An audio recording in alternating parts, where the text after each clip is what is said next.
Hey, it's Trey with Daddy Mojo, and today we are in the kitchen. We're going to make one of our favorite dishes of all time. It's okonomiyaki. Okonomiyaki is a great Japanese dish that is easily described as a meat pancake. So I said bring grocery games in here. Thank you. In getting things ready for your okonomiyaki, it's really pretty simple. All you need is some chicken broth, a head full of cabbage. Bacon is actually optional. We put it in there occasionally just because it's bacon, and bacon is great, but it's not mandatory for the recipe. Also, sesame seeds, some green onions, about 2 cups of flour, and the shrimp.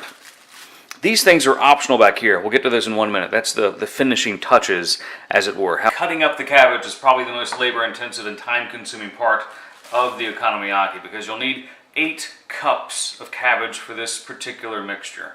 Now, you can downsize it accordingly once you get the hang of it to maybe 6 cups or 4 cups if you're going to make smaller batches of okonomiyaki because it's just 1 or 2 people eating. However, tonight we're making okonomiyaki for 4, and it's going to help you if you chop up the cabbage as thin, as finely as possible, because it's going to be combined with lots of flour and lots of other goodies. Take your 2 cups of flour.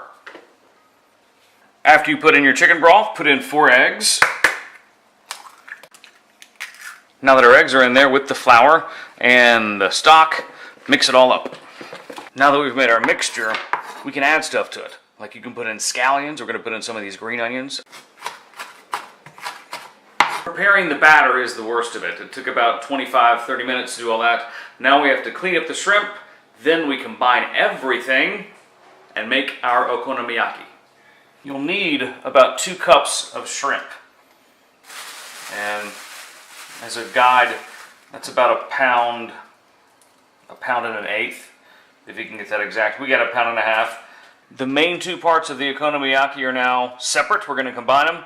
This is your cabbage, onion, mushroom, flour, and egg mix. We're going to put in the shrimp, mix it up together, and then start the process. Make sure you blend it all together so that all the flour gets into some of the eggs and the stock. And we'll make it in just a second and combine the bacon and all the rest of the good stuff. Yeah, I should explain these ingredients. In Japan, there's a special sauce that goes on okonomiyaki called tonkatsu sauce. And it's you really can't find it in the States. You can order it from Amazon. Bonus there.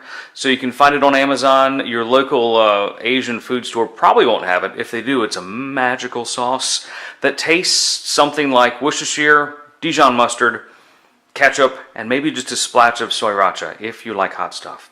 Having said that, you really don't need this sauce on top of the okonomiyaki. However, we really like it. About 4 minutes in, it really starts to sizzle and crack. Kind of give it a pry, confirm that it's a one-piecer, and then you can easily flip it like a pancake. 1, 2, 3. Oh yeah.